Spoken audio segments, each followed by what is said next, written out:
Greetings, Patrick here, 8 Questions with, and welcome to the show.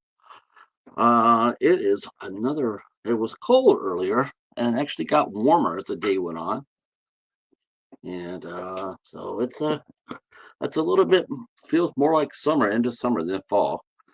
So we're here today with our special guest, um, Laura and Joel, also known as the Newlydeads. And they are a bunch of fun, that is for sure. As some of you might know, because you heard me all the time, uh, I do a series on my channel called Dollar Theater. Uh, in it, we watch and review movies that we get for under $1. Uh, and some you just never know what's going to happen. You don't know what we're going to pull, what we're going to watch. And Joel and Laura do the same thing, but they tweak it a little bit slightly. They do it for $5 and below, and they stick mostly to horror and thrillers and science fiction. Now they also look at movies that they haven't seen before, and I pretty much like that too. Though there are a few movies that I have sprinkled in that I have seen before, but I haven't seen in such a long time, like 30 years. It's like seeing it all over again. Anthony is here. How are you, buddy? You didn't go to the library today. Well, you have to go next week. Deals are happening. So some of the movies, like I said, I've watched. Some I've watched sooner than that. I've covered Grown Ups. I generally watch Grown Ups about once a year. But there's some movies that I haven't watched, I haven't seen for like 30 years, like Hidalgo or The Untouchables or something like that. But most of the time, it's also movies that I have not seen before. Uh, whew, they do their show. Um, they do their show like a miniature deep dive. It's 30, 35 minutes long, and it is entertaining as hell. I tell you, they watch some of the fun movies. Um, I'm looking at my list because they're going to show us some of their favorite movies, and I'm going to show you some of the movies I'm going to be watching. Like it's the other side of the coin. I got to tell you, I'm looking at my stack here, and it's like I'm pretty happy with it. But I have to admit, I think maybe I've gotten slightly a little. I wouldn't say heavy per se, but I've forgotten a little bit of my roots. Um, I want to go back to that. So, and it's funny because I think I am going to be doing that because the very last film on the bottom here, it's screaming Dollar Theater. But that's going to be there. It's going to be not going to get there for a while because we got a lot of films to go to before then. And also, I also like doing black and white films as well. So it's going to take a little time for me to get to where I want to just come back and do a lot more fun, a lot more fun. Um, and yes, that probably will include doing a Dead Sea review. Yes, I have a copy of Dead Sea. I've also talked to the director of Dead Sea. He wants nothing to do with that movie. Let me tell you. Uh, he's a very open-minded guy, very sharp, very one of the smartest guys I know, one of the nicest guys I know, super nice. But on the show, but man, I think if you mention, hey, can we talk about Dead Sea? I think you'd be counting the lights. So we're not gonna, but we're gonna talk to Joel and Laura about it though, because that has become their flagship movie for their series. And their series is called uh, uh, Dollar Store Drive-In, Dollar Store Drive-In, and they, as today, they have done 130 130 reviews. Now, some of them you can catch their reviews because they put them out fresh on Tingler Television. I'll put that down in the description box. You can go there to catch their latest. Or if you're like me, you head over to their channel because they need the views. You head over to their channel and then you watch the playlist. They have a playlist there. I think they're on the 50th film there. that they've done. It's their archives. So you can go over there and catch up with what they've been doing. If you want to see what they've been doing that particular week, you go to teamlearntv.com and you can see, or on YouTube anyway, and see what they've done. They also have a website, which I put in the chat. You guys can go over there and click that button. It'll take you to the or go to the top of the screen and see and click the link to take it to their channel. So yeah. So we had a really fun time this afternoon. We did a pop-up, and that was a lot of fun and very enlightening. Very enlightening. We had some action and adventure. We had a troll. We had two trolls. I think two or three trolls. One of them came back and left a comment. Thank you for the comment. It was awesome. I'll take it. That was fun. It's unusual but fun. So yeah, it's been. And I want to give a shout out to a young lady because I did an interview yesterday with Kimberly, of course, and it was a really fun interview, and I really am thankful because I have done this over and over and over again, whereas I have asked for feedback on my interview style. Am I doing it good? There's a girl named Jen that says here that came by here and said that, hey, there's some things you work on. I haven't seen her in a while. The lady's name is Debbie Fitz. And Debbie, I'm going to take this moment from here to say thank you. Thank you for your positive feedback. I need to hear it. I don't hear it enough. And you wrote to Kimber and you commented that you sort of wish that I had let her talk more. I'm working on that. I know sometimes I tend to over talk, and I appreciate the fact that you said this because it reminds me to try to slow down. The only thing I can tell you is that sometimes when the conversation, when an interview turns into a conversation, it becomes one of friends. And sometimes you forget that there's people watching because you're so concentrated on just the person you're talking to. It's not an excuse. I could do better, and I will do better. But I'm just grateful that you commented on that to let me know that, hey, and Kimber, I'm very sorry about messing up about your passion project, and I'm definitely going to make that up to you. When you're ready to talk about that movie 100%, like if it gets post-production or whatever, you can come back and we're going to talk about the invasion of the space vixens for sure. I'm sorry about that, and like I said, I will do better. And again, Debbie, thank you so much. I appreciate that. And if you're ever in the live room, if you're ever in the live chat and you're sitting there and I'm running my mouth, feel free to sit there and say stop sign in the chat, and I'll do that.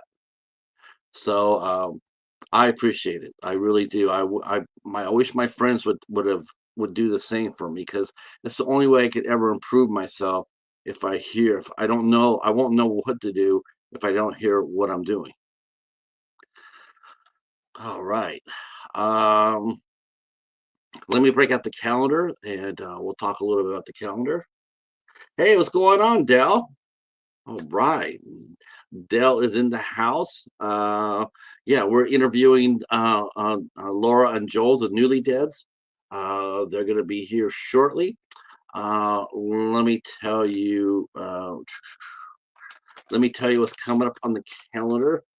This is the last show of the week, right here.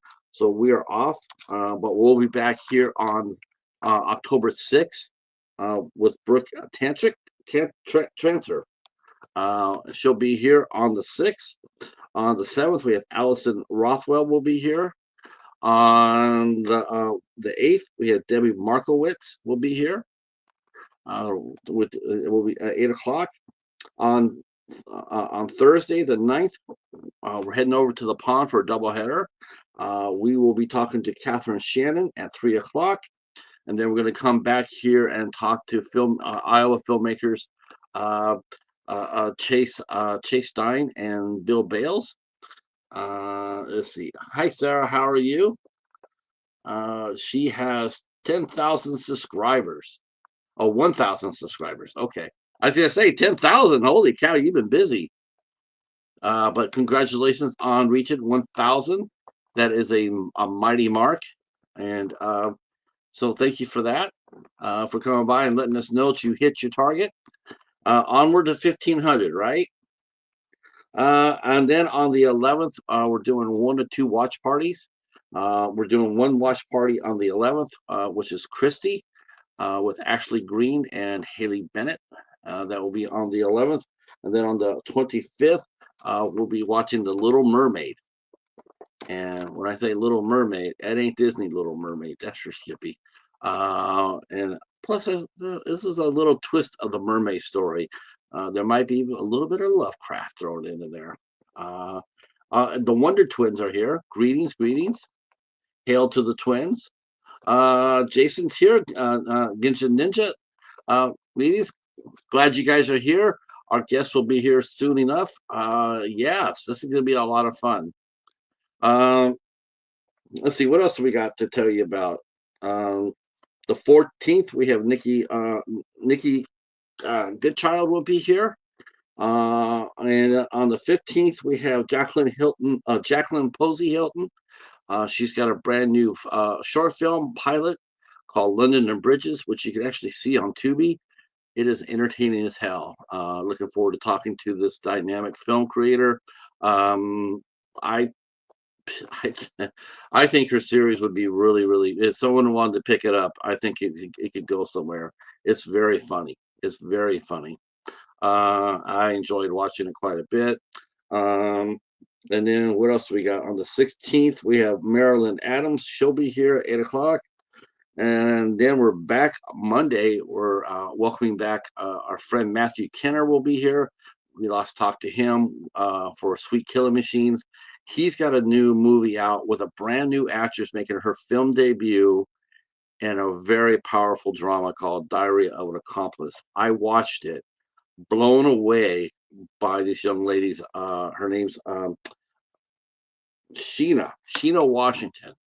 Blown away by her very first acting credit, and she walked into a bear trap. I'm telling you, as far as an actor goes, yeah, she got a lot of weight put on her shoulders, and she carried it off. All right. Whoa, we have a surprise. Let's get to it. There he is.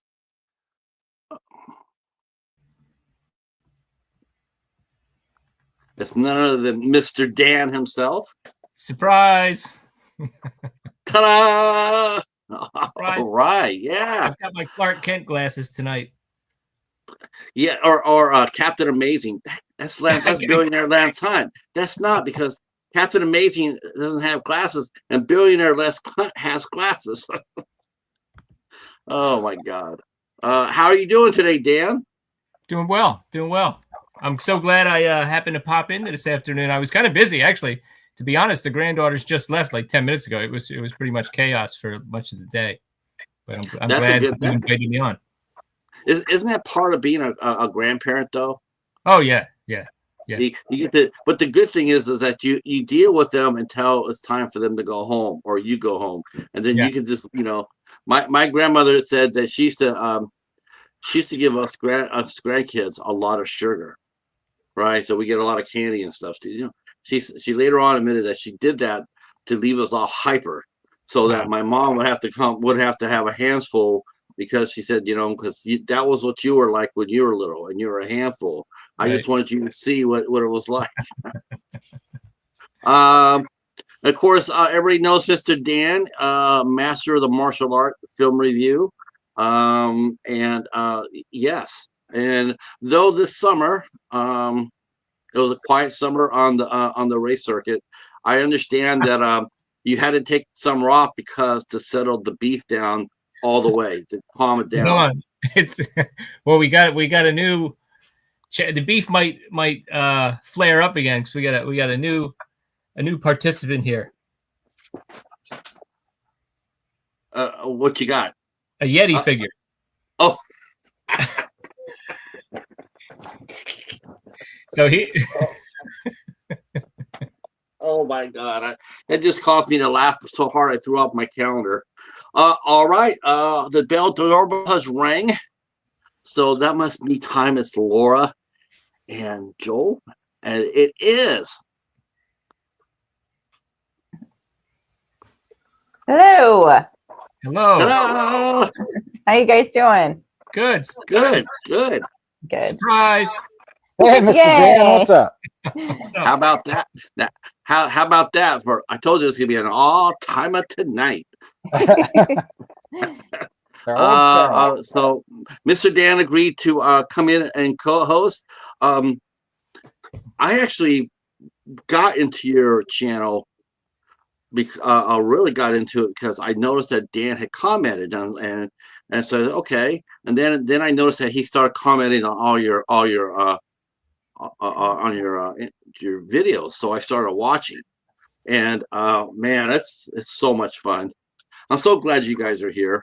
Well, thanks for inviting us, and thanks to Mr. Dan for showing. Oh, yeah. Sure, no problem.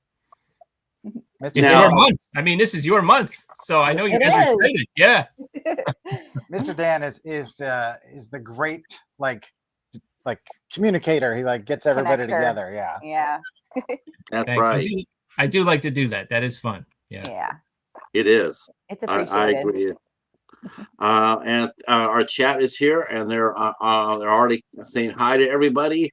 And the twins have mentioned are saying that spooky season is the best month. It is. It is. Especially if you do, especially if you're doing dollar store drive-in, Yes. and you have a ton of movies to talk about. Yeah. No So Never ending. I was watching all the way up to the time I had to come up. I was sitting there watching that, and you were talking about Tom Joleffe. I was sitting there going like, "Oh my gosh, he's been on the show." And then Dead Sea, and we're like, "Yeah, Brandon's been on the show." And I'm going, and then Corin Nemec, and we're like, "Yeah, Corin's been hanging out here with us." I was just like, "But you guys had so much fun with them." Yeah. It's a blast. Yep. It's a labor of love. Now, I guess the real question is how did you guys come together? Being obviously we have to, and as far as a couple, did you guys meet over a movie? Not really. We met on an app. So we've only been together for, it'll be 7 years this year in November.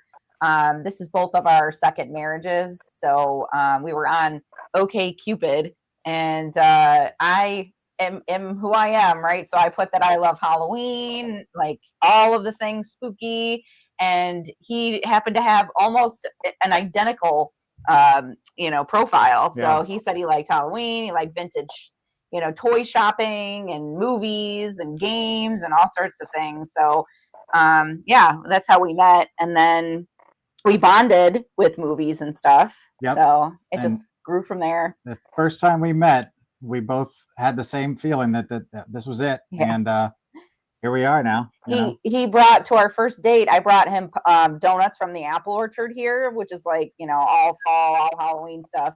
And then he brought me the David S. Pumpkins pop toy. So I was like, well, this is the right guy for me. Oh my gosh. What's funny is that every year I keep waiting for them to bring that back. Yeah. I do. Every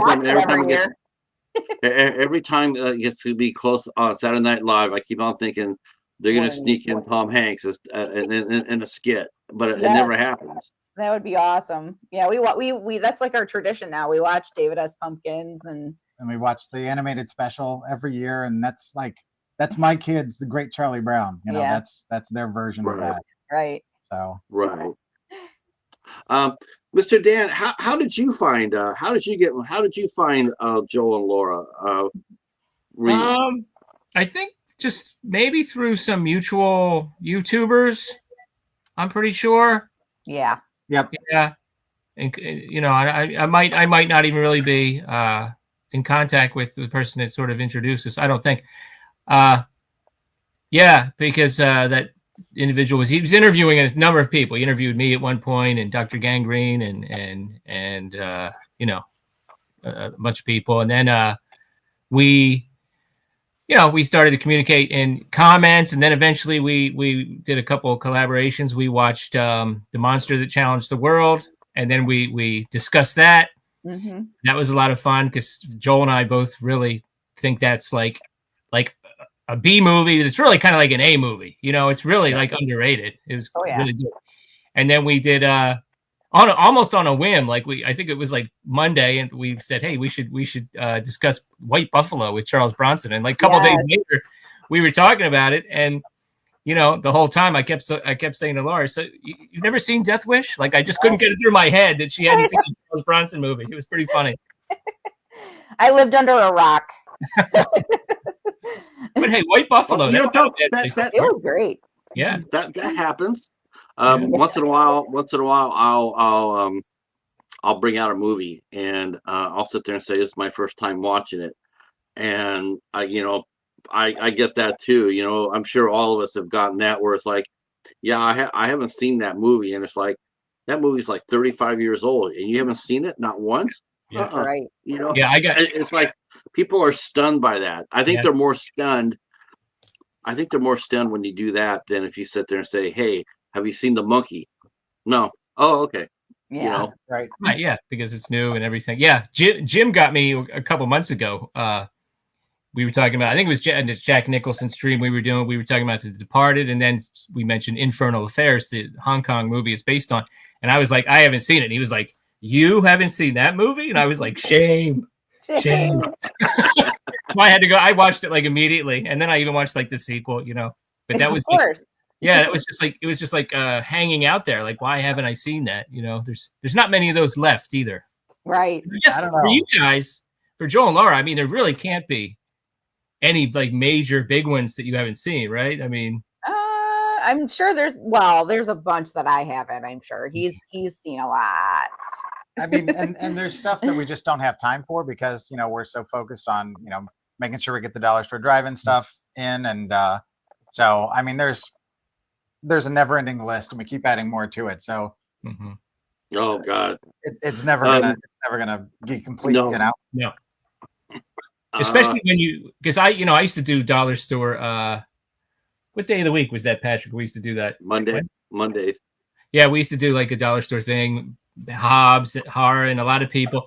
You know, that was when I was actively like just getting like 5-10 movies at a time from Dollar Tree when they had movies. And you know, after a while, you realize like, man, I gotta go watch some good. You know, not that some of them weren't good. I mean, I found some real gems, but some classic movies that I haven't seen, or because like even Jim today, he mentioned he had a video about ghost movies, so he mentioned The Changeling and Poltergeist. And The Entity. The Entity is a big one that I've never seen. Yeah, I don't think I've seen that. Right? That's not one that we've watched together. No, yeah. I've seen it. But... Yep. I'll tell you what, though, the best movie of that bunch, though, was The Changeling. Oh, it's a great movie. That's a superb movie. Mm-hmm. That's so actually, good. So good, I bought it twice by mistake. But maybe it was a sequel. One. Yeah, it's a spiritual sequel.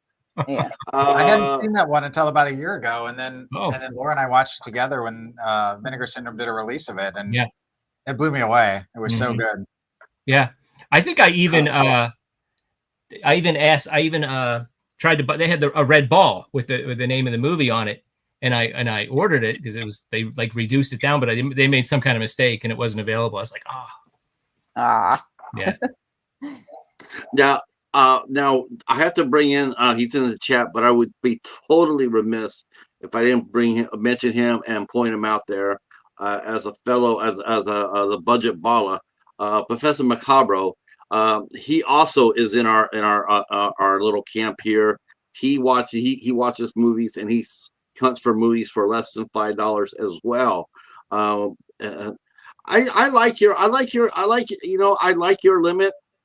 You don't watch anything more than $5, nope. And I think that gives you a lot. It lets you have so so much possibilities. Yes. But before I go into that a little bit more, but I do want to know is how did you guys come across the format for Dollar Store Drive-In? Well, for Valentine's Day, a few years ago, we set a limit. We're like, we're not spending more than $10 on whatever we get each other. And so Laura was at the Dollar Tree, and she's like, she was looking around and she saw the movies, and she's like, oh, I'm gonna get him 5 horror, sci-fi, whatever DVDs, and a box of Twinkies, and then a card. And so she gave it to me, and I was happy, of course. And we're looking at him and we're like, we should maybe do a review, because we've been kicking around the idea of doing movie reviews, but everything had kind of been done. Yeah. So we didn't really have a good angle. We were doing snack videos, and so we were like, we wanted to do something different, and so. And everybody kept saying, why don't you guys talk about movies? So we're like, okay, we got these movies. And then she came up with the kind of the rules for it. And because you need a structure, you Right. can't just be like willy-nilly all the time. And it just kind of went from there. And that was our first episode was Soul Reaper back in May of 2022. I got and that. we had 8 episodes on YouTube, and then we got picked up on the networks, and then kind of reset the clock for us. And here we are 130 episodes later. Well, 138 total. That's crazy. Yeah. Soul Reaper. I remember that one. I got that one. Mr. Dan, do you have your Dollar Tree in a playlist? I think I did make a couple playlists, for Dollar Tree Theater. I haven't paid much attention to making playlists lately, but I need to go back and do that. I definitely have some for my martial arts movies, and some of my more narrow topics, like Japanese crime movies or things like that. But I think I do. And by the way, I was telling Joe and Laura, I keep meaning to catch their Wednesday night show. And I did catch most of it last night. I actually went to Vortex. It was Chupacabra versus the Alamo, which I reviewed with the great Eric Estrada. And but the funniest thing happened, like they were playing the movie The Mask, which I've never seen. And to be honest, it was hard for me to focus. I kind of wish I had 3D glasses, because it was parts of it were in 3D. It would have made it a little better. And then I may have nodded off for a second, and then your show started. But then a minute later, the movie was back on, and I was like, did I move the cursor? Weird. Did I do something? And I thought to myself, the movie ended suddenly. Maybe it does, maybe it doesn't. I still don't know what happened, but I think I caught most of your episode. So awesome. Yeah. Mr. Dan, we have a question for you, sir. Dale wants to know some of your favorite martial arts films. Oh, wow. Well, I mean, any, I love all the Bruce Lee movies. I've reviewed them and ranked them. And then for Jet Li, I like Fist of Legend, Fearless, Donnie Yen, Ip Man, all those movies. And then Shaw Brothers, like 36 Chamber, Shaolin. And there's so many good ones, like unusual ones, 18 Bronze. No, that's not unusual. 18 Bronzeman. That's even things like, that is a great one. There's so many good ones. Blood Brothers is a great one. If you want to show someone a martial arts movie who's like, I don't know if I like martial arts, and just show them a good movie that has a great story that could take place in the mafia or the Yakuza or politics or whatever. Blood Brothers is a great one. Blood Brothers. The movie, the one I know this this is how I feel. But I mean, I love Bruce Lee too. I mean, loved everything he did, but I gotta tell you, once I watched Fist of Legend, man, and then he did the modern one, Counterpoint. I think it was, or something like that. And he did 2 movies I watched back to back, and Jet Li is the man.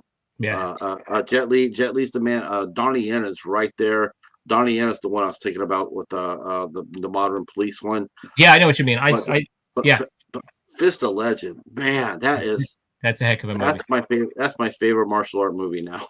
Yeah, I gave my son a choice. I said, "Hey, let's have a movie night." And I said, "Do you want to watch another horror movie, or do you want to watch just the random?" I just pulled that one out. He's like, "Let's watch that one instead." and we watched it. At the end of it, he just looked at me. He was like, "Man, that was a good movie." He's just not, I haven't really had him watch too many martial arts movies either, but it really is. It's just such a freaking good movie, when I was growing up, ninjas were the thing, and so Shokasugi always falls into my top 5. Yeah, just because that's kind of a jumping off point for his film. So he was everywhere in the 80s, and the thing about him is like he was so committed to it. Yeah. I mean, he was in the series The Master. He's just right. And the Ninja trilogy. I mean, come on. Yeah. Oh yeah. You got Ninja 3 with Lucinda Dickey. Come on. Yeah. Okay, so all right. But you have not seen it. You have not seen anything martial arts until you've experienced The Master. Man, that is that the cheesiest thing, a martial arts thing you've ever seen, Dan? Has that been the cheesiest one? I mean, it's pretty cheesy. I mean, I could, I love Lee Van Cleef. But I even remember watching that with my dad because there was a ninja show coming on TV when I was a kid. Like, what was I not going to watch that? And when all of a sudden Lee Van Cleef pulls off the ninja mask and he's like going to be like the master, my dad was like, Lee Van Cleef? Like, yeah. But like I love, they're supposed to be so unbeatable, and yet they have all these clashes where it's like, I'll fight you another day, right. It's weird because you guys do horror, you do thrillers, so I guess martial arts can come underneath thrillers. Yeah. Have you guys done any martial art reviews? Any action movie reviews? Action ones, kind of, yeah. Like it's horror, thriller, or sci-fi. So sometimes sci-fi kind of like toes the line. I think sometimes between it can, yeah. Action. I mean, we've done some stuff that's kind of borderline, almost romantic. And I know this year we haven't talked about this yet, but this year for Christmas we're doing the horrors of Christmas, and instead of doing Christmas horror movies, we're watching Hallmark Channel movies. Hold my beer. Yeah, I was gonna say hold my beer because that's not unheard of here. we're Hallmark. We watch some Hallmarks. Oh, I love it. Well, after we sat through Hot Frosty, I'm like, hey, I got an idea this year for our Christmas episodes. Yep. And so those are cute. But you can play bingo. You can play bingo to Hallmark movies. For sure. Saving the Christmas festival. Okay, yep. Hot chocolate. Click. Cookies. Yep. Bake some cookies. Bingo. Celebrity chef making a guest appearance. Yeah. Right. That's double points. Yeah, that would be wow. Are you going to be doing that for separately from Dollar Store, or are you going to include that in the Dollar Store? That's going to be our Dollar Store. That's our kind of our fun this year, Yeah. That's going to be fun. I will if you guys now, how many times do you record a week? Do you record one movie, one review a week? Yep. Okay. Yep. And then it takes him several hours to edit that episode, and then he sends it off usually Sunday night, right? Wednesday. Oh, on Wednesday. I send it Wednesday because the way that I've got it set up with the networks, if I send it before then, they'll cycle it into that week. Right. So I send it on Wednesday, and then it cycles into the next Wednesday. So, but sometimes we'll record a little bit in advance, and so I'll have them ready so we don't have to But since we do other videos on our channels and we have other stuff that we do, it's kind of worked out just to do one episode a week with our schedule. Yeah, you guys do have other series. You mentioned before you have Sinister Snacks, which is so tell us now that actually was first before Dollar Store Drive-In. Yeah, it's because we were on our mini moon, right? I think our honeymoon. We got married twice because we got married during COVID. Yeah. And so we couldn't go on our actual honeymoon, so we had to go on just like day trips. Yeah. And we both love potato chips. Like that's something that we have an issue with. An addiction. Yeah. And so we used to have chip parties, and we would just sit with like 5 bags of chips and just eat them while we're watching movies. That's not a good thing, by the way. I don't recommend that. No. But we would always look for funky chips. So we're like, well, let's maybe start reviewing chips. And then it kind of turned into, what's the weirdest thing we could find. And we found those cheesy mealworms or something Yeah, like the that. larvettes. That was the weirdest one we've done so far, and that was on our mini moon. And Yeah, it was disgusting. that's Yeah, I was yeah, gonna not say that happening again. that sounds sort of like a dollar store movie right there. Larvette. Right? Dead larva. Yes, it was Just- so just- gross. Starring Eric Roberts. Yeah. Okay, yeah, okay. I guess that could be a good question. What movie? How many movies have you reviewed with Eric Roberts in it? Oh, Oh, I don't know that we've had any actually yet. To be honest, I can't think of any that had Eric Roberts in it. yeah. Yeah. I think I only had like a couple. I've had a few, but I think I've only done just a couple. As much as he's out there, it's kind of surprising. But a lot of those ones at Dollar Tree, they tended to be, kind of the low budget stuff that were made by, people making their first films or whatever. And so there wasn't a lot of celebrities in them. Yeah. But as we've started to branch out since Dollar Tree stopped selling them, we'll go to vintage stores and thrift shops and whatever and find them there. And so that window's kind of opened up a little bit more for sure. But Yeah. No, we are what looking other- for what- Debbie Gibson films though. Go before we go back to that. What other films do you guys review other than these fun movies right here? You mentioned you do other reviews as well. Is it similar along similar lines to Dollar Store, or are these more serious reviews? I mean, I write a blog post. I try to do it once a week, but sometimes that doesn't happen. And that's either stuff that we've watched that's the Dollar Tree stuff, or it's stuff that we watch on our own. So it's kind of a little bit of everything, but it's just kind of whatever I feel like I want to actually spend a deeper dive into. And those are on our website. Yeah. Right.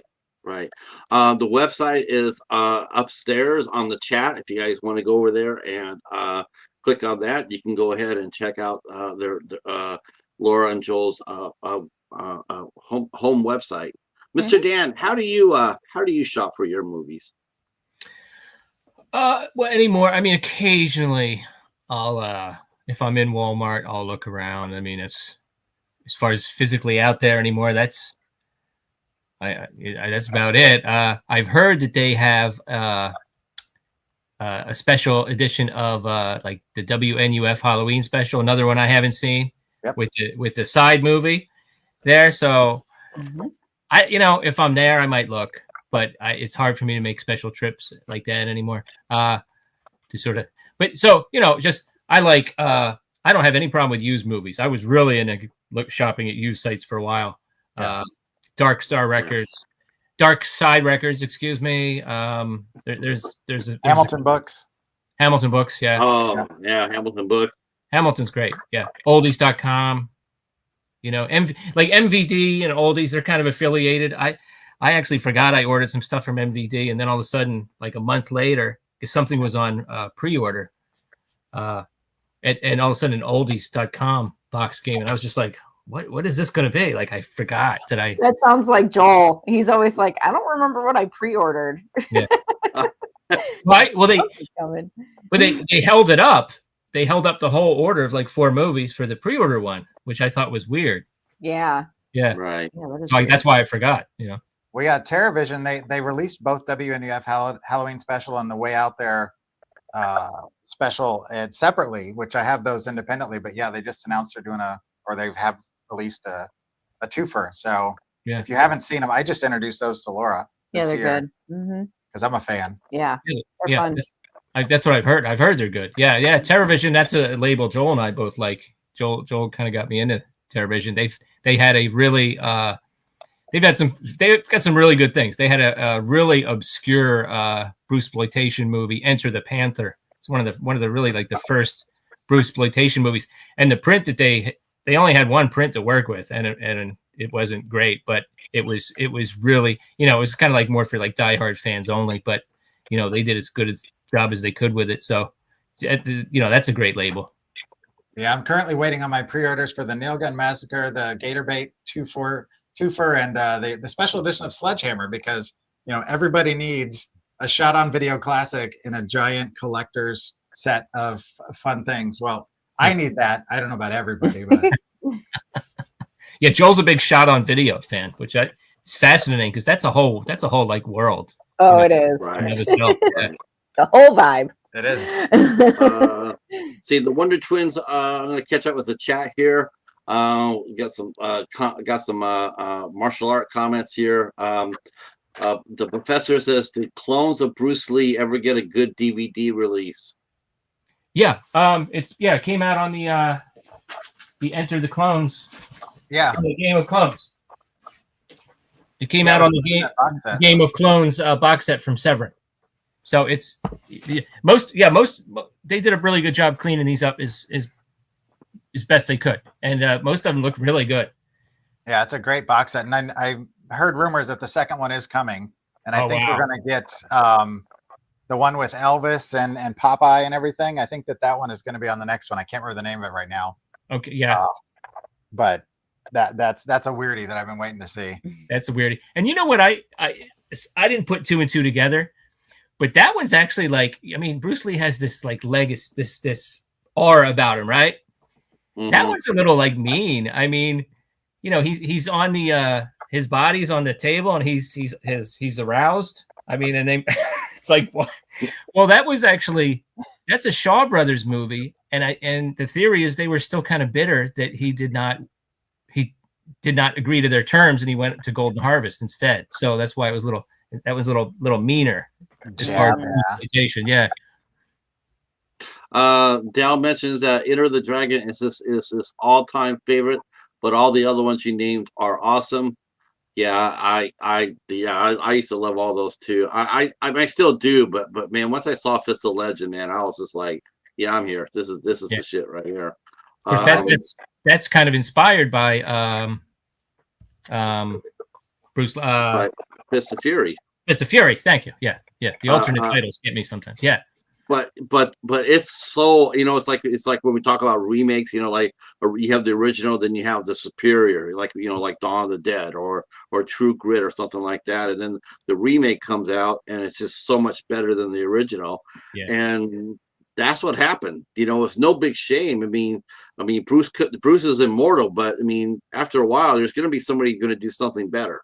Yeah, and so much, at least for Fist, go ahead.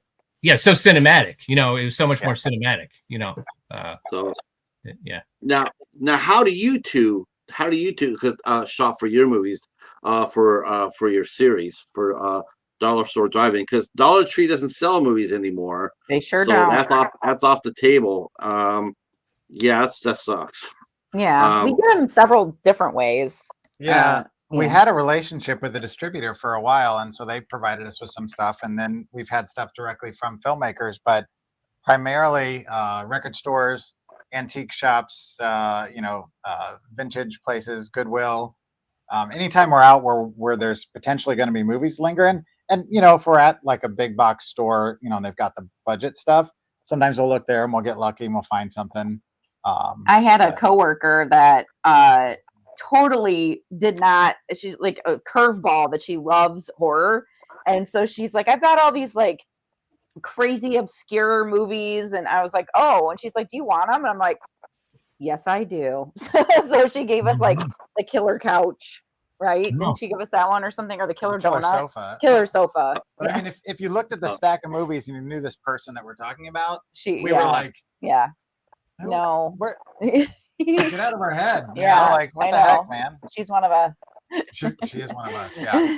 I heard you mention. I'm not sure if you covered it, but I'm sure you probably have. Have you guys covered Attack of the Killer Donuts?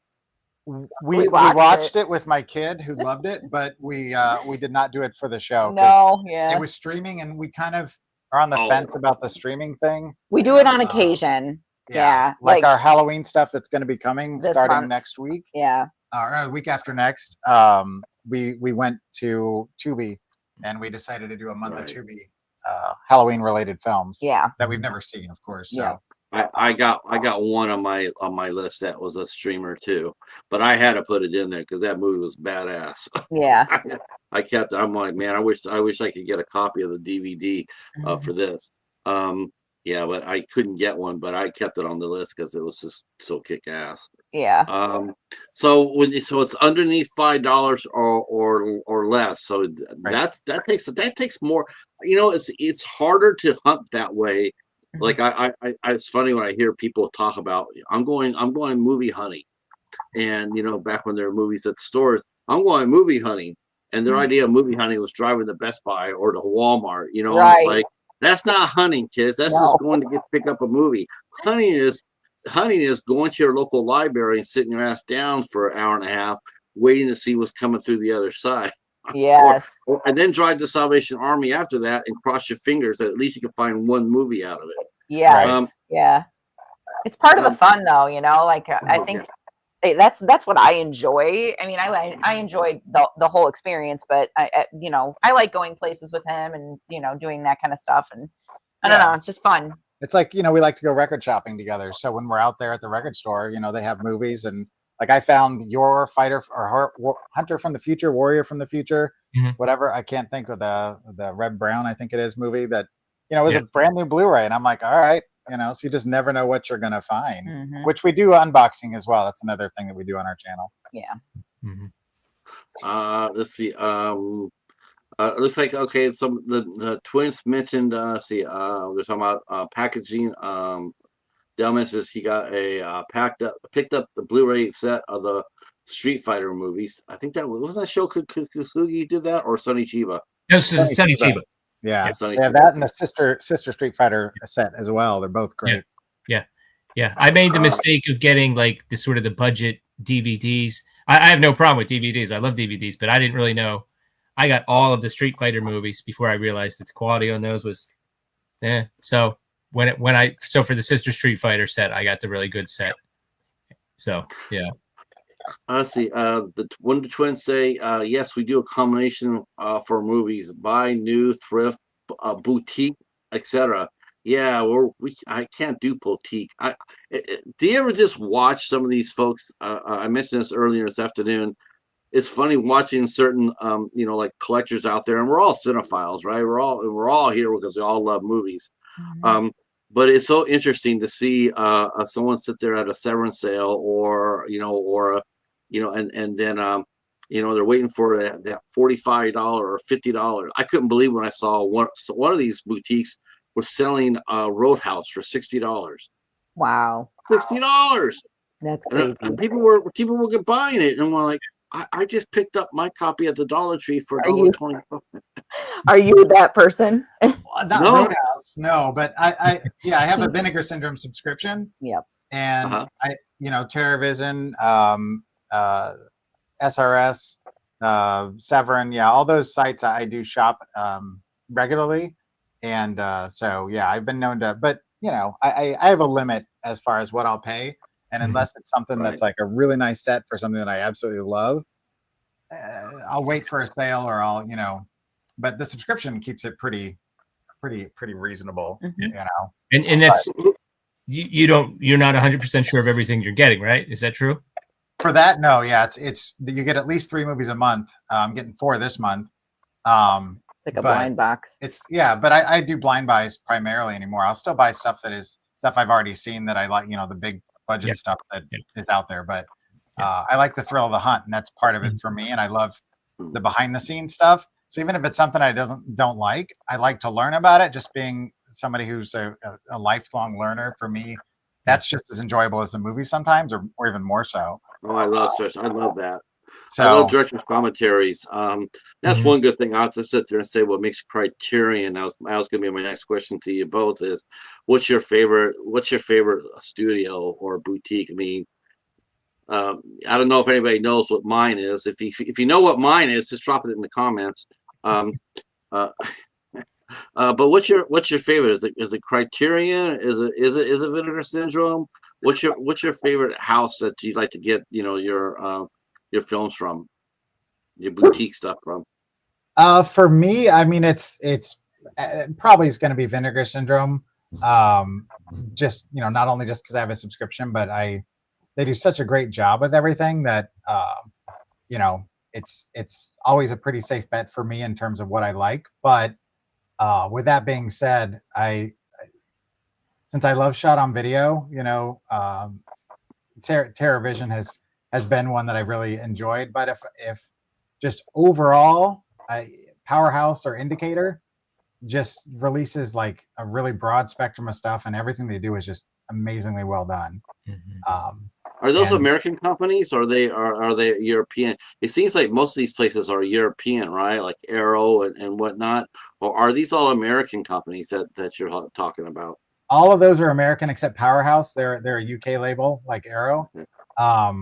And I got an all region player, so it's kind of opened up my world as far as finding things. But they have stuff that's region A, and they just did a set of Todd Slaughter movies, which had never seen any of his stuff, and now I'm like a fan. And it's just this kind of weird little niche thing that I wouldn't have known about, but he was big overseas. He was kind of the English version of Boris Karloff, So, but yeah, they just do an amazing job with that stuff.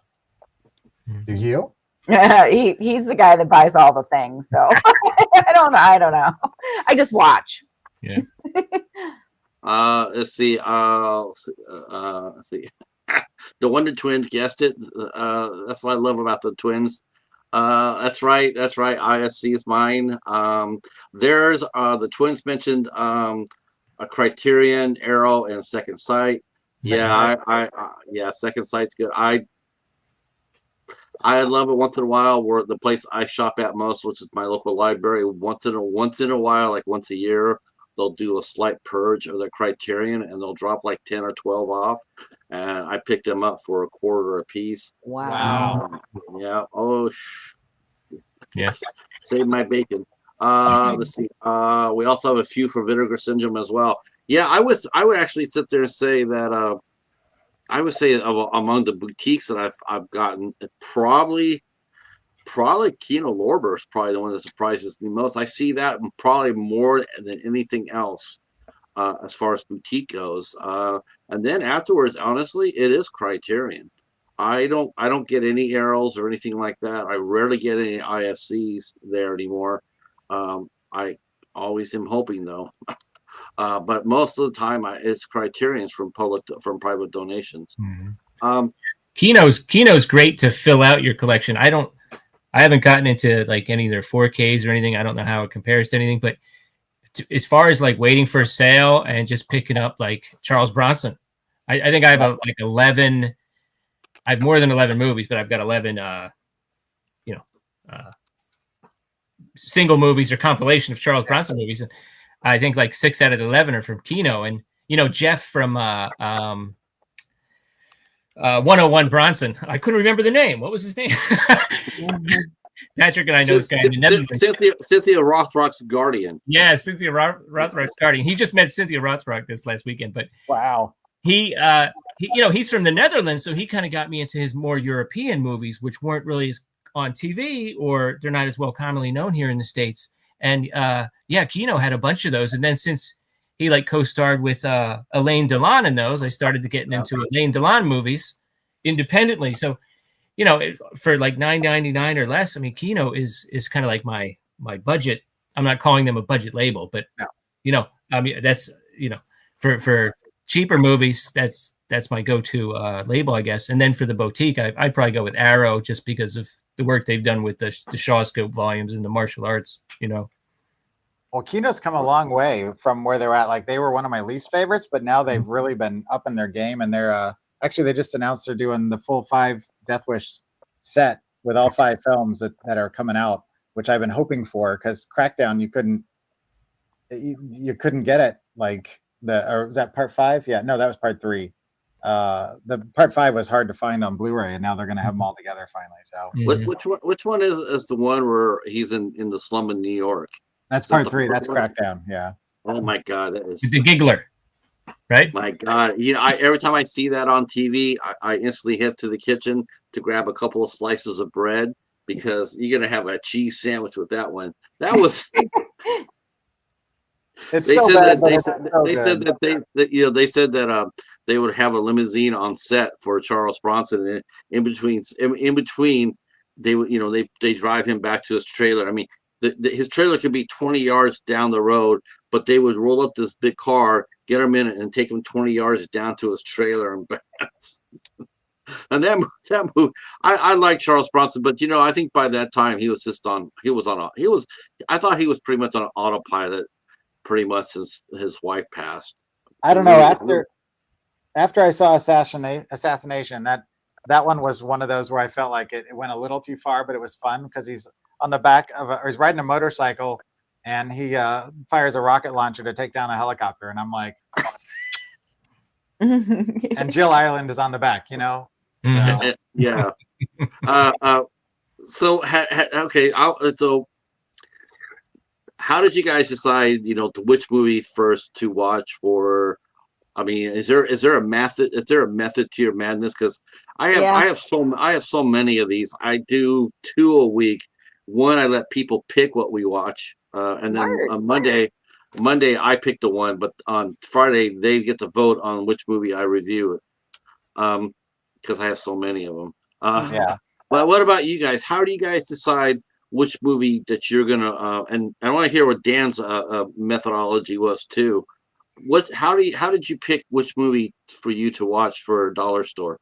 Sure. Well, we've got the first 5 that we had, and then we were like, well, which one should we watch first? I don't know. And so we had a random wheel, like a spinny wheel. So we used to spin this little spinny wheel, and it was like a little short reel that we would do, and we would upload it, and so that's how it started. But it's hard to do that every week, so now he does a random number generator, so he's got them all in a big lineup, and it's like 1 through 30 or whatever, and he says pick a random number between 1 and 30, and usually Google will do that for us. Yeah. He does it 3 times though, so it's like really random generator. Yeah. It's always the third number, and we just we shift because we have the big drawer of fun, and so we'll flip through it and we'll move them around, and so it's always truly a randomization. That's how we keep it kind of fresh for us. Yeah. How about you, Mr. Dan? How did you when you were doing dollar theater? How did you pick the movie? I mean, I was probably doing like 1 review a week, so. And I to this day, I probably have about 10 that I just never reviewed. Either I looked at it and was like, oh man, I don't know if I could do this, or something I put in and fell asleep and something like that, So I pretty much just, probably did the ones I thought were going to be pretty good first, and then the not so great ones. So do you eat your dessert first, Mr. Dan? Is that it? Yeah, it was like the dessert first. What was that? Oh, there was a C. Thomas Howell one. Beast something. Oh, you just said the magic word. Oh, C. Thomas Howell, That is the seal of quality. It was, they tried. I mean, but it was just, it had, not Ray Stevenson. I can't think of his name. But it had James Hong was in it for like 2 minutes. I mean, so I thought it would be good, but which ones I really almost wouldn't even pick up anymore were the sci-fi looking ones, only because you're getting a sci-fi movie from the Dollar Tree and the cover looks like it advertises all this stuff, and you're not getting anything like that. It never does. Not even. It never does. I mean, on the asylum when they have 6 helicopters, and there's not gonna be anything like that in there. Oh, that's funny. Oh my god. The asylum was really good for that. Wild Eye on the covers, their covers are probably the best. As far as that goes. I mean, the cover looks amazing. If the movie was 1/100th as good as the cover, I know they'd be rich.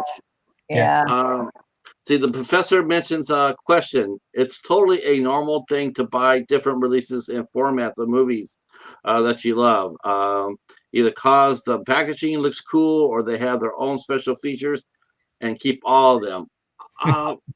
It's normal for Joel, that's for sure. Especially if it's a glow in the dark cover, then it's okay. Yeah. All right? It's okay if it's glow in the dark. I'm just saying. Now I know you guys. I know you two have certain criteria that you look for in every movie? You'll sit there and you have criteria on whether the movie's going to survive or not. Talk to us a little bit. How do you grade a movie? Yeah. So it's out of 5, right? And then we can go as low as we want. So it's 5's the the gold standard, and then anything down to billion, negative billion if we wanted to. But one of the things that I have is, if you've watched the show, I fall asleep sometimes, and so I always am forthright and saying like I fell asleep. It didn't keep my attention, so it always loses a point if I fall asleep. But yeah, I mean, other than that, like, what is your criteria? Like, what are you looking for? It's a gut feeling. Yeah. It really is. It's just compared to whatever else I've seen that's either similar, or if it's just it hits me a certain way, Right. or if it doesn't hit me a certain way. Yeah. It's just as we're watching it, I'm just like, okay, this feels like a whatever. I'll write down like little key things. We take notes and stuff. So like I'll write down key like funny phrases, or like just weird stuff that happens, and we draw pictures and stuff, and so it just, if I see a lot, actually for a while I was doing pros and cons of the movie. So if it was like a pro, I'd write it in the column, and then I'd kind of add things up. And yeah, it is a gut feeling though. And sometimes when we're doing the show, sometimes I even say like, you know what, I'm going to change I'd originally wanted to give it a 2, and because of XYZ, after he was talking about stuff, I might even change my mind like at the last minute. Yep. How did you pick, and how did you judge, Mr. Dan? As far as the rating the movies, or which one to watch first? Rating the movies. Right, like rating.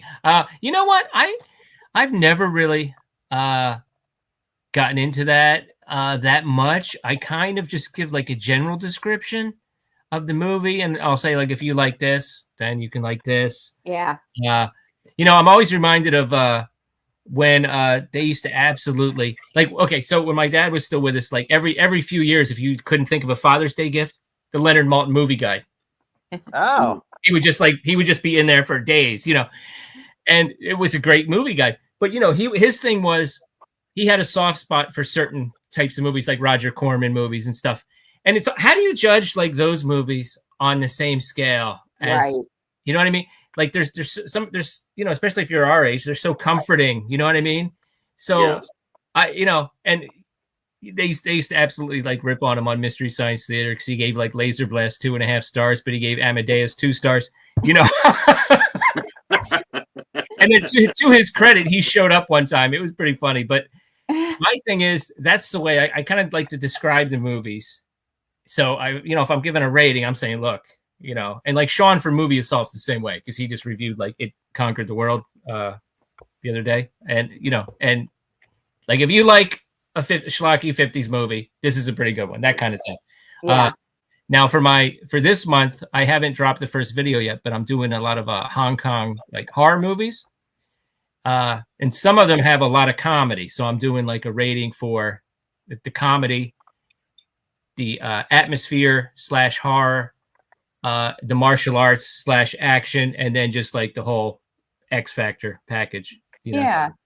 Nice. So if you're in the mood for more of a comedy one, then like, for example, Mr. Vampire, which I reviewed last year, that's a good one. If you want one that is also funny but also has like really good horror movie atmosphere, I haven't reviewed it yet, but Encounters of the Spooky Kind with Sammo Hung is like great. So it's kind of giving people an idea of like, what, depending on what your mood is, this might be for you tonight. Mm-hmm. But That's another great movie. But you mentioned Sammo Hung. I just got to give a shout out to, because this movie helped me find Wu Jing, which helped me find Wolf Warrior, which is probably my top 5. But Killzone. Killzone's great. Yeah. Killzone is amazing. Yeah. Amazing. Sammo's amazing. That let's see. Let's see if I can find it. I watched this show on CBS.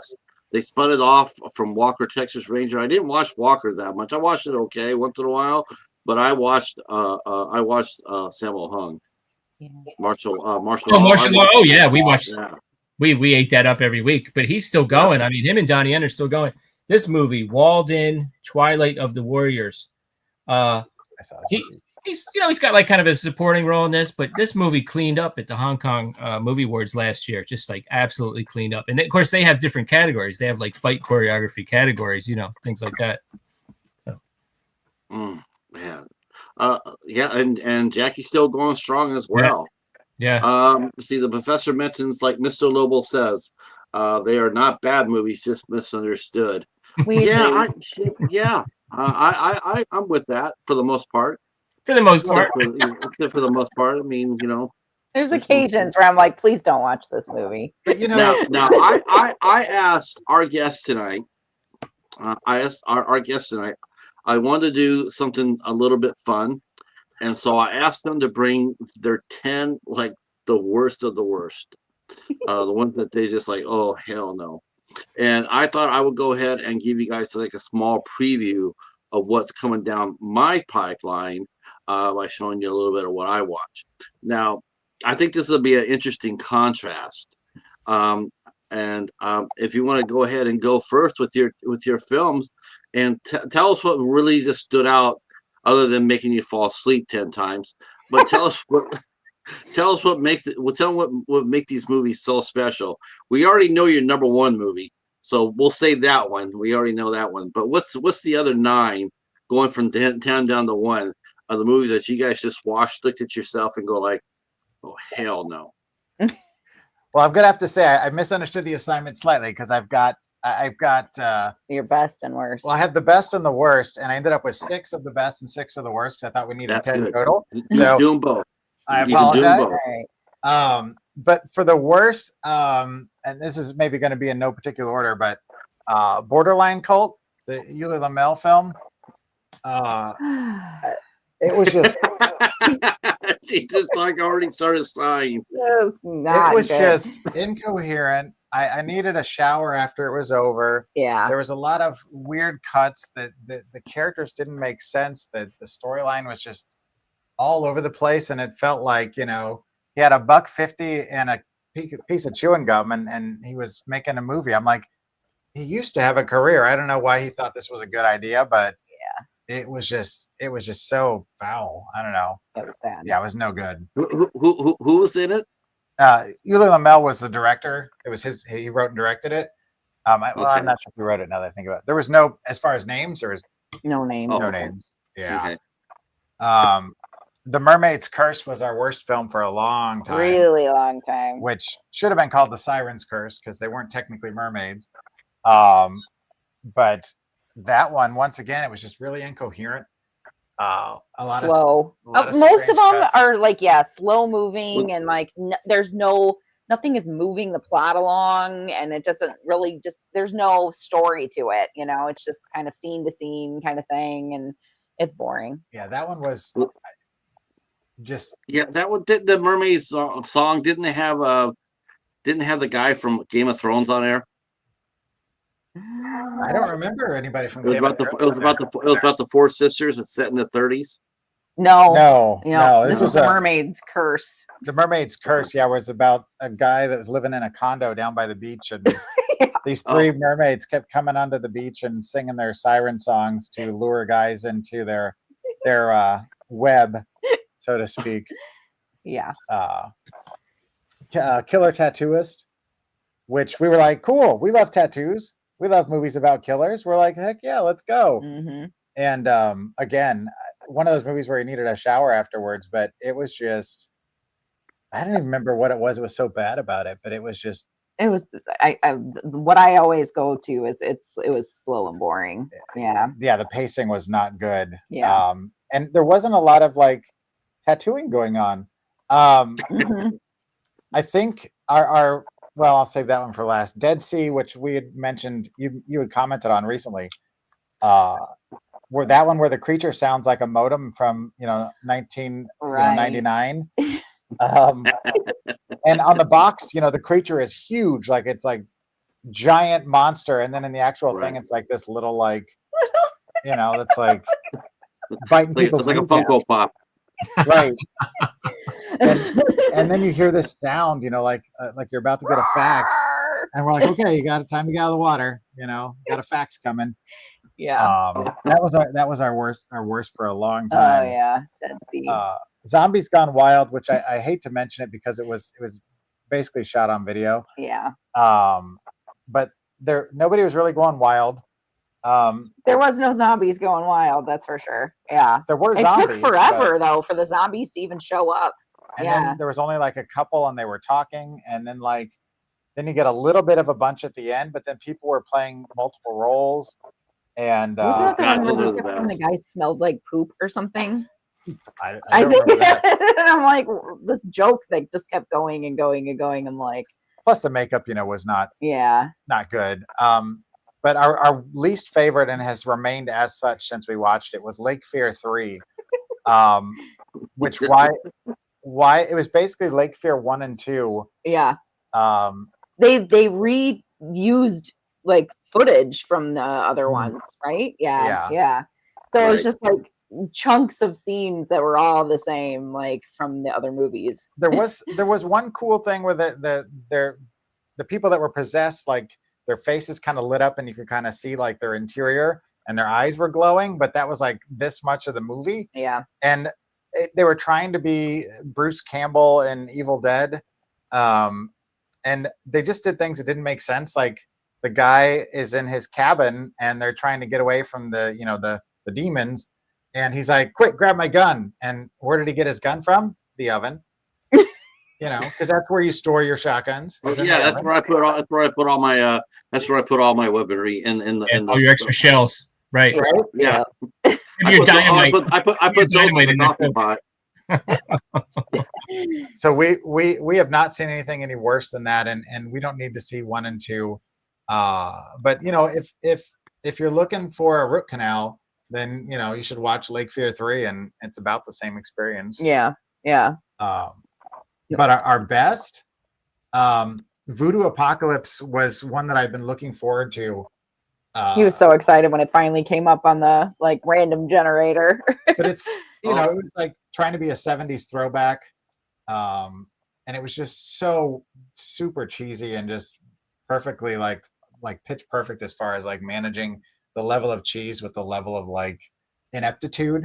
Puppet Master: The Littlest Reich, which we actually got on Blu-ray. That one was so fun. That was a Dollar Tree find, actually. Yeah. Yeah. Yeah. Yep. I That got one that. was shockingly fun, which we It like was- full moon Yes. movies, but we were expecting it to be bad, and It was so good. it was such a darn good time. Yeah. Dead Ant, which we just saw recently, we picked up at a record store. I mean, that one actually, had like Sean Astin in it, and Was it Tom Arnold? Tom Arnold was in it, Yeah. and any movie. Oh, Sean C. Phillips. Mm. Any big monster movie, and they weren't that big, but it was fun. It was creative. It was funny. Everybody in it There was was like, boobs in it. there was boobs, breasts, and blood. The 3 B's.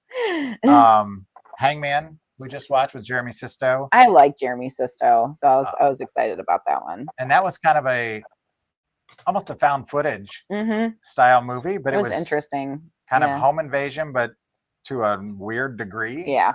Mhm. It was very off-putting and unsettling, but really well worth it. The Night Sitter, which was technically a Christmas movie. Yep. Imagine Suspiria made on a budget, but set at Christmas time with somebody killing people, like slasher style. Okay. We were not expecting it to be good, and it was impressive. But then the last one we got sent to us, which was Mad Heidi. Which okay. I've heard That that one one. was good. That's like action. it kind of is somewhere. If you've ever seen Kung Fury or like Hobo with a Shotgun, it's very much in that vein, where it's kind of trying to be like a grindhouse thing, but it's really over the top, and it's all about Heidi, from the the hills, Yep. who's killing Nazis, and you can't go wrong with that combination. No, Yeah. you can't go. That sounds like a winning night for me. It Is was that the great. one with Casper Van Dien? Seeing that? Yep. Yeah. And he is chewing the scenery like nobody's business. Like looked like he had so much fun with that role. Yeah. Yep. At this point in his career, why not? Right? You know, Yeah. Right? just go for it. Oh, Casper's done some. He's done some really interesting and some fun movies. He We've does- we've watched a few with him in it. That's yeah, we've had a He couple. might be the He's- winner He might be. of the dollar As we store think about drive-in. Yeah, like him and or yeah, the other guy. Corin Nemec? Yes, Corin Nemec. Yeah. Oh yeah, you guys were on him like a blanket. Yeah. Parker Lewis can lose. I was like, oh man. And Joni Durian. She's one that we've had a couple Joni Durian movies. Yes. Which anytime Joni Durian's in a movie, it gives loves it an it. extra point. Yeah. But I mean, you can't get better than Starship Troopers if we're talking, Casper Van Dien. I mean, come on. No. He's done some really fun movies. He did this is actually, I tell people when I see this, but they laugh until I tell them to go watch it. But he actually did a Wild Eye movie. And I have no idea how they got a hold of it. They didn't make it, but they distributed it. And they did a version of Sleeping Beauty. Oh. And holy cow, was that good? And it also had Finn Jones in it before anybody knew who he was. Really? This is him before he did Iron Fist. Wow. Well, he And was it on was Game like of Thrones also. it was really. I got my copy. I got my copy at the local video store for $1.50, but I got it because I'm a huge Casper fan, and so I was like, oh man, it's gonna be Wild Eye. It's not gonna be very good. Right. But good lord, the budget was like $7 million. There was some money spent on that movie. It was really good. That's awesome. We'll have to check it out. Yeah, we'll keep our Mr. eyes Dan, open. do you have a couple of movies on the top of your head that you really just liked and really just did not like? Well, speaking of Wild Eye, when people just like roll their eyes, Trome and the same thing. They've distributed some movies, like that Lucio Fulci movie about the gladiators in the year 27. Anyway, so that was not like the best example of, but with Wild Eye, they've had some documentaries which are very good. The Search for Wang Wang was really good. That's a great one. And then Cat Sick Blues. Boy, that's a movie. Wow. Hell yeah, that's a mind blower. Yeah, that is like what am I watching here? House on Cuckoo Lane. No, I wanted to see that, but I haven't picked that one up. I've heard of it. Yeah. Let's see what else. They also had chocolate, vanilla, and strawberry. I heard that was a good mind too. blower. Yeah. That was really good. Real. I good. like some of the times when they try for like an homage, they can land pretty good. Like there's one called Queen Crab. Are the effects the best ever? No, but it was just kind of silly and kind of whimsical. And it was, if you like all monster movies, about giant, creatures, it wasn't bad. And then you have kind of like what you were talking about with Voodoo Apocalypse. You had Velocipaster. Yes. Oh yeah. Yeah. Who was it? I think it was Echo. Our friend Echo came by, and he dropped this. He said that it's out of print now. Oh wow! And that people were asking and getting between $80 to $100 for it on eBay or Amazon. So I was like, for the Velocipaster, people. I was like, oh. But it was a fun movie. I loved it. I thought it was hilarious. That was hilarious too.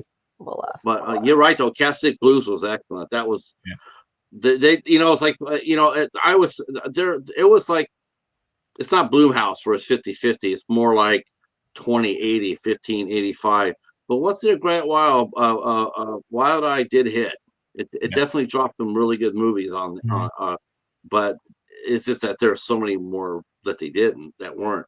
And of course, the same thing go for Asylum. I mean, I tuned into one, but by mistake, I was like, okay, this looks interesting. It was like I saw the title and I'm like, this sounds like an Asylum movie.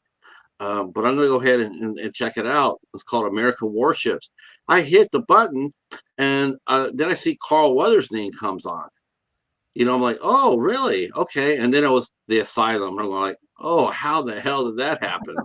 uh, um, but now, have you guys, do you guys, what other movies, type of movies do you like to watch other than, I mean, like, like that's one of the reasons why I do mine all over the place is because I just can't do horror movies all the time. I know there's some people that can do that, but I just can't. I gotta have a variety, otherwise I'll just go nuts. We do. Yeah. We like comedy movies a lot, and then he likes romantic comedies and stuff, so we Nice. watch those sometimes. But yeah, I mean, I love a good action flick, and I'm pretty much, if anything catches my attention, we'll watch it. But since we met and bonded over horror movies, that's always been kind of our our mainstay. But mysteries are good too. Yeah, like who done it? Yeah, like the Knives Out series has been love really good. the Knives Out series. Yeah, but yeah, anything that catches our fancy. And I'm a huge Hugh Grant fan, and so anytime there's a new Hugh Grant movie, I gotta watch it. Oh, speaking of that though, he was great in the Heretic. Heretic. Oh yeah, Heretic was good. Oh, good. Yeah. Really we were talking about that for like hours after it was over. After it was over, we spent like 2 or 3 hours just talking about the whole crazy. Yeah. I saw the preview for that. And I was hooked right there. I was like, oh yeah, wow, that looks so good. I mean, I just he played against type, but he sort of played against type a little bit too in The Gentleman. Like he plays sort of like a gangster in that movie, and it's like totally not, totally against what he normally does. So that's as you get older, you make the adjustment, and I'm glad to see that. I'm glad to see he embraced that, and he did a movie like Heretic. I think it's it got him some of the best. It got him some of his best reviews recently. I think I'll just showcase a couple of these, not too much. I'll just show. So this is like coming up on Dollar Theater. So I do some of the general stuff too. I put Save the Date. That's an IFC film, so it's more gentle. But then we pop back up with horror. We got this one, Z. It's a Shudder exclusive. So I'll be covering this. Yeah, this was interesting. I love the actress, the lead actress in this movie, Keegan Connor Tracy. I love her, and the first half of the movie was interesting, but the second half, I don't know what happened to it. It just went away. Yeah, the director's got a new movie out called Night of the Reaper, which looks promising. Then sometimes to go back to the 60s, to the Rat Pack. So we hung out with the Rat Pack for Ocean's 11, and then we'll do Where the Crawdads Sing. Oh yeah, I've been wanting to see that. I haven't seen it yet. I've been wanting to see that too, and here's one on a true story. Breaking. This is based on a true story, true event about a young man who needed money for a medical procedure, and he held up a bank. And the last one I'll show you guys is I'm going to be here all night.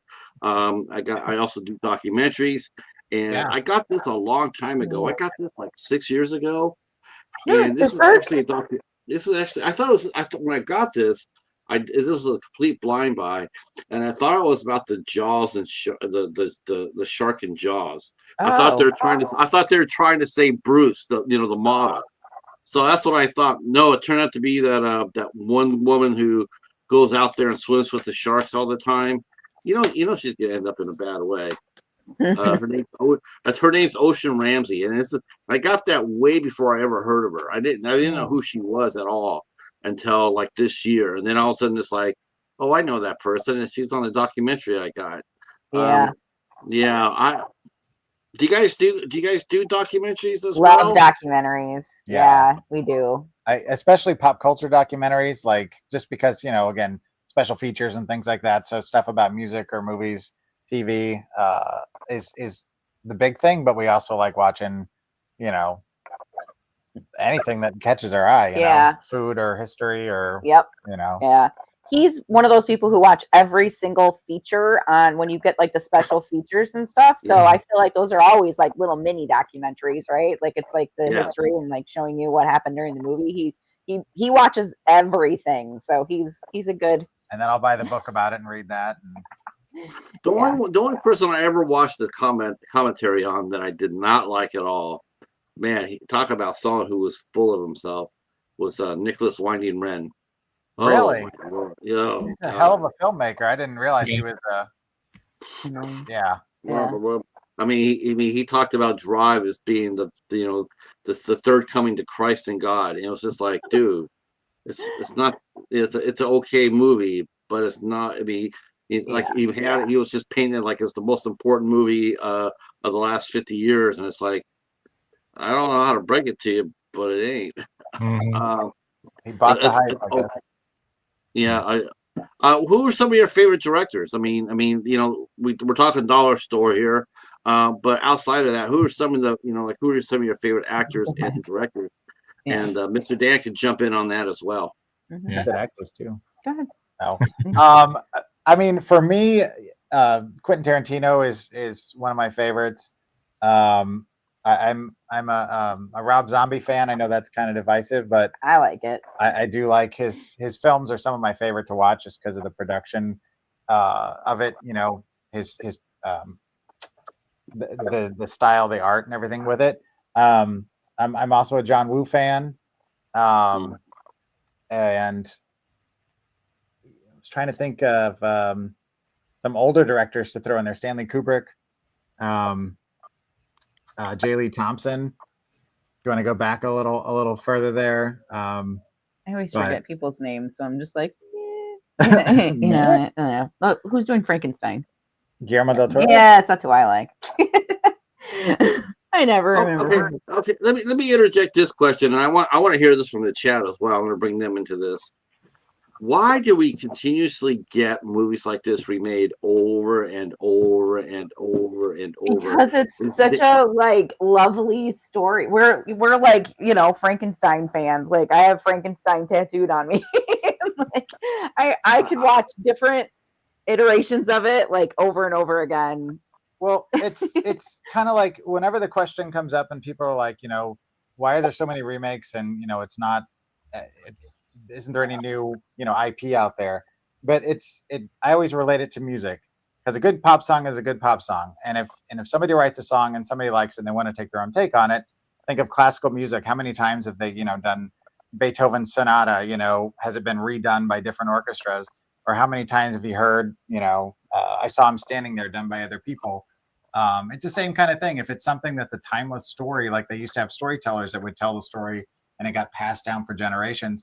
Frankenstein is one of those stories that is just timeless, and it fits a lot of different modes and can go into different, like the Bride that's coming out by Maggie Gyllenhaal. They're kind of doing Bonnie and Clyde meets Frankenstein's monster.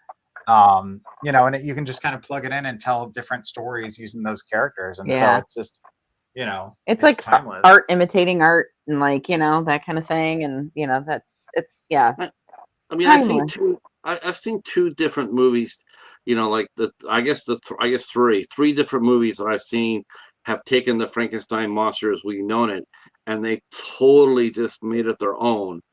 Van Helsing, I Frankenstein, and then there was one set in a modern time. There was a Frankenstein set in a modern time, and it was different. And it was like, okay, it's not the same thing that we've already seen. We've already seen. And I just it gets me curious to like, why do they keep remaking Robin Hood or King Arthur or Frankenstein or it's like now they're having Dracula. Like how many times can you bring Dracula back? I mean, it's just like.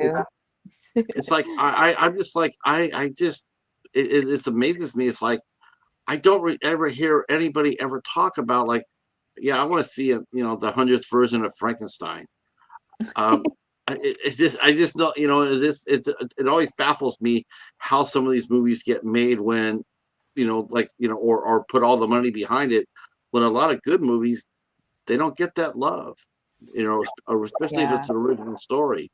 Well, it's like zombie films. There's 8 billion different zombie films, but like, it's a different take on it every single time. Like, I feel like Frankenstein's a character and so is a zombie. It just happens to be like zombies are like a whole like league of people, right? Yeah, and, I mean, it can be an allegory or a metaphor for a lot of different things. Yeah. That's a beautiful thing about genre filmmaking is that you can tell a story using that genre that then can be something that is subtext for a larger, thing that's going on or something of real importance. But you can do it in a way that's entertaining and that's kind of a fun little riff on it. So. Yeah. The twins are, I think they're back in your play here. It says, so excited for the new Frankenstein film. I guess maybe because Del Toro has his hand in it, maybe that's what, it's making it, stand out a little bit more, but it's still basically the same story. And I just I don't know what he's going to bring new to the party, especially if he says he's going to make it, take it back to where it started, in the old days, like I Frankenstein was interesting because it was a fantasy. Van Helsing was interesting because it was like an action adventure, it was like, and they made the Frankenstein's monster. That's probably my favorite depiction of the creature was in Van Helsing. Yeah. I love that performance. I mean, I'm sitting here watching that movie, and it's Frankenstein's monster, it's Van Helsing, Dracula, and when he's crying for I want to be free. Yeah. Who's cutting onions in here? All right. But I mean, you look at something like like the Dracula story, and you think about like The Last Voyage of the Demeter, which took this little tiny section of the book and blew it up into this. I thought that movie was just a whole lot of fun, like a really well done movie, but it took one aspect of the story and made it into the entire thing. So I don't know. I don't know where I was going with that. I just wanted to mention the movie, I guess. The twins mentioned here, it's great to see one's perspective. It's a timeless story. Big fan of Del Toro. Me too. I just wish that he would have made another Pacific Rim already. Yeah. I don't think that's happening. I mean, or at least let him do another Hellboy. Yeah. That's just me.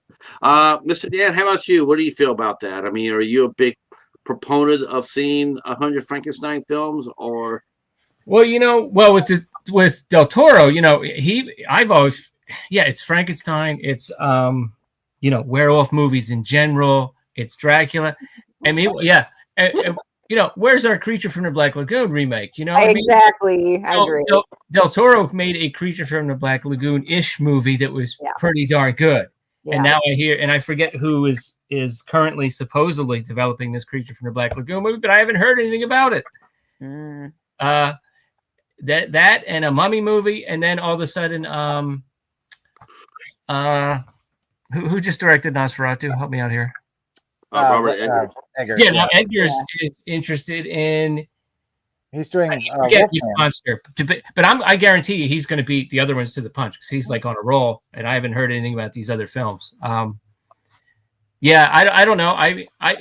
If the story's good, I mean, I love all the Hammer ones, the Dracula ones, and the Frankenstein ones, even the ones that aren't quite as good. It kind of goes up and down a little bit, but overall, they're just so much fun.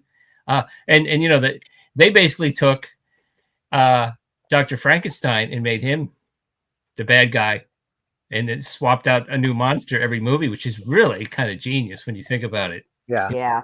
Because they could put little twists on it. Frankenstein Created Women is, to me, that's like as good as the first one. I don't know. It's just funny how some of these ideas they just keep recycling, regurgitating, but then you have I finally watched Wolfman.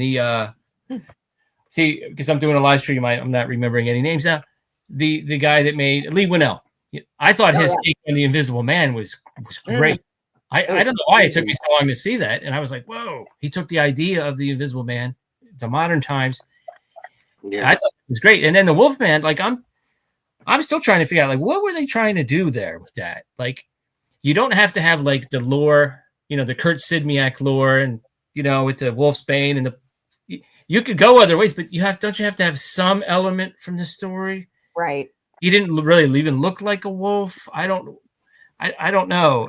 I just didn't quite get what aspect, like, because I think with Frankenstein and Dracula, there's little bits of it, like you said, you can take and expand on.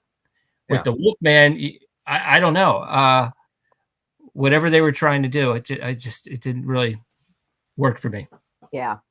We enjoyed aspects of it, but Mhm. it did fall a little short because it had such a great cast and Yep. the pedigree behind it was amazing. And it just kind of was, there were some interesting things to it, but you know, and speaking of Frankenstein, I think one of my favorite takes on that was Paul Morrissey's Flesh for Frankenstein, which may be unpopular, but you know, that the Andy Warhol version, I guess most people would know it as, but yeah, that was a trip. Anyway. That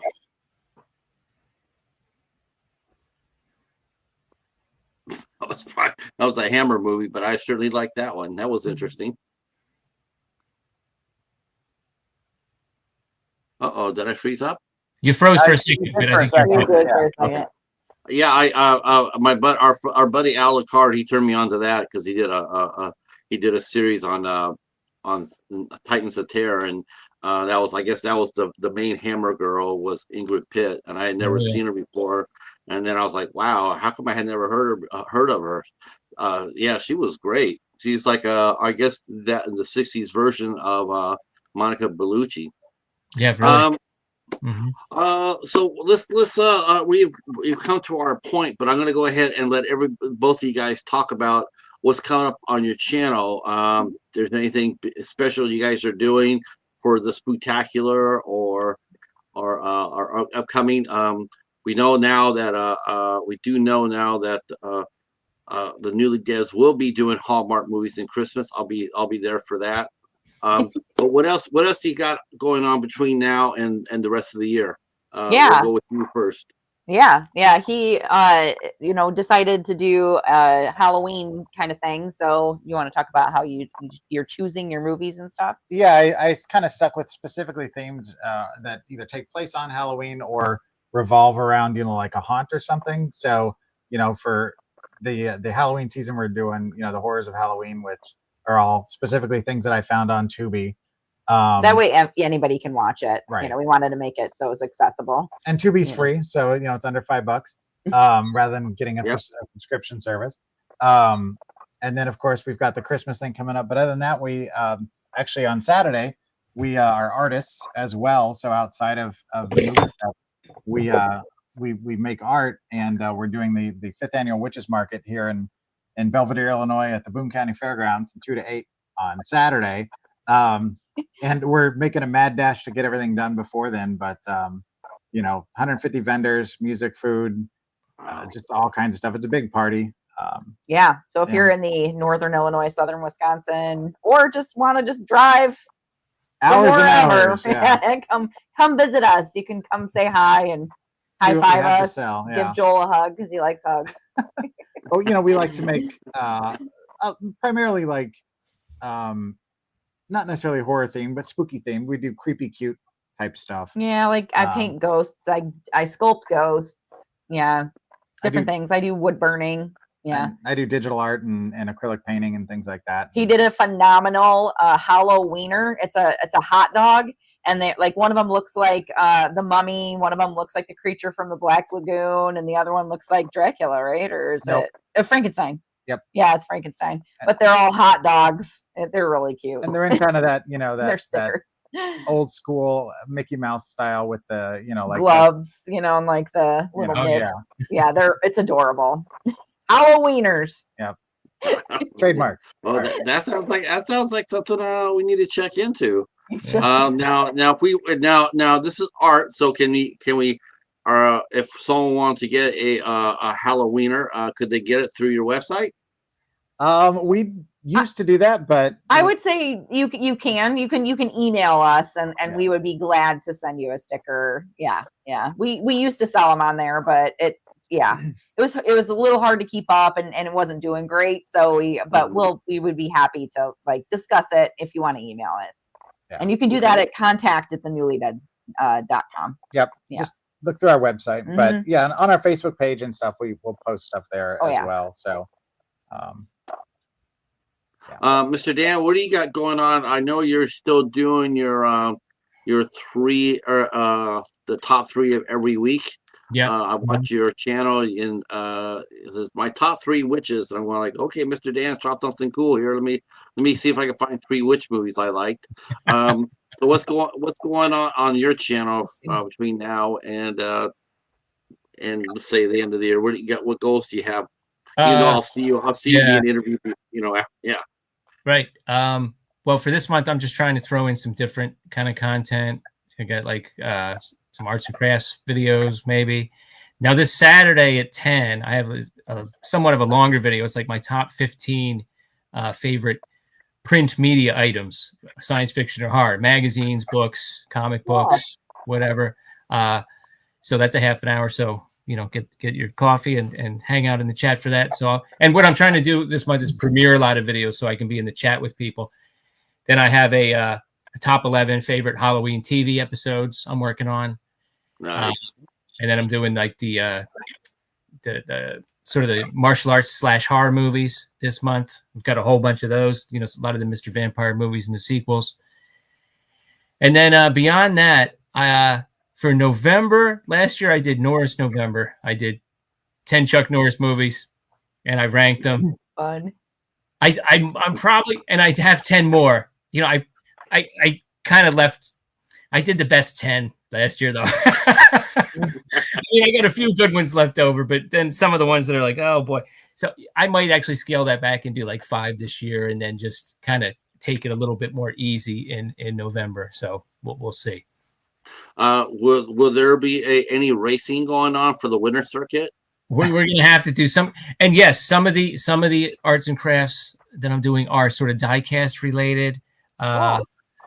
So yeah, and so yeah, we're gonna definitely try to do some racing. I'm probably actually this Sunday I'm actually taking my trek somewhere. You know what? I don't have it here. I had a piece of it. Well, I'll be putting it on Instagram. But I'm making. I've a year ago I saw this thing on like the Bradford Mint. It was like the Frank N. Stein Garage, and I was like, that looks pretty cool. So I pretty much just tried to copy that with cardboard. So at the end of the track, the cars go into the garage door. That's cool. It's gonna Wow, like that'd that. be cool. Yeah. So I'll have some fun footage. to see. Yeah. Don't really have much other than what I read up before you guys got here. Probably the 3 biggest things other than my interviews are we're doing 2 watch parties. We're doing one on the 11th for Christy, starring Haley Bennett, and then we're doing one on the 25th, and that is the Little Mermaid. And it's not the Disney Mermaid. And then on 26th, we'll be here for the ISC Midnighters, me, Ben, and Mary, and we're going to be watching and discussing Pontypool. Oh, I like Pontypool. He did not. I liked it though. He did not like Pontypool. He didn't like Pontypool. I know. I don't know what's wrong with him. You know what? It's starring one of our great horror icons that never gets recognized, and Stephen McCatty. Stephen McCatty is just like Lance Henriksen, but no one knows who Stephen McCatty is. Right. Super elevator. See Stephen McCatty, you know you got yourself a good movie. So that's what we'll be doing. Other than the interviews I'll be doing. Yeah, it'll be a lot of fun, and I want to thank you guys for coming out and doing this. I definitely would like to have you guys come back because this was a lot of fun. Yeah. And we would definitely want to. I would have probably asked you guys later on if you want to do I have another series that I'm doing, but I think it'll be perfect for us dollar store guys. I have something up my sleeve, and I'll throw it your way. We'll throw Mr. Dan in here too and make it a triple threat. Sounds good. Yeah, awesome. We gotta get you. And if you guys all want to do dollar theater, so I'm gonna say, like, I know I always say it's $1.25, but I'm gonna go with the Newlydeads and saying, if you guys want to do a dollar theater and you need a $5 limit and below, you guys are more than welcome to do dollar theater with us. So many obscure movies out there that never get any love. I mean, look at our playlist, for example. Our playlists are like, what? And that's really what I'm aiming for. You know, I want people to come look at my playlist and say, what the hell? Because that means I'm doing my job, right? Because you guys are going to be watching it and go like, that's so different. I've never heard of that movie. I've never heard of that actor, whatever. So, but if you guys want to do dollar theater, dollar store drive-in, $5 or less, let us know. So if you guys make a playlist, we'll help promote you. Heck yeah. Yeah. And Mr. Dan, if you get your list put together, we'll promote you as well. Well, thank you. Yeah. All right. That'll be it. I want to thank you to chat for coming out and hanging out with us. Just let you know at 10:15, which is in about an hour or so, 45 minutes or so, the midnight hour will be up and running with Hobbs Horror, right. who originated our Dollar Theater. He'll be up and running on his channel for the midnight hour. So go on over there, give him some love, tell him we sent you. And that starts at 10:15 Eastern time, about 45 minutes on Hobbs Horror's channel. Yeah. The midnight hour is watching the midnight hour tonight. Yeah, I saw that. Isn't that awesome? I love Very that. meta. That's so Josh Hobbs right there, right? Right, exactly. Yep. He's a that's why huge Halloween fan too, just like you guys. He loves Halloween. Yeah. In fact, he coined the term the spectacular, as far as I'm concerned. Yeah. But that's it for us. We will be back next Monday and talking to filmmaker Brooke Tantor next Monday at 8 o'clock. Hope to see you there. If you guys stay there for one quick second, I'm going to say goodnight to the chat. Thank you again so much. We'll see you soon. Have a great night. Peace. Bye.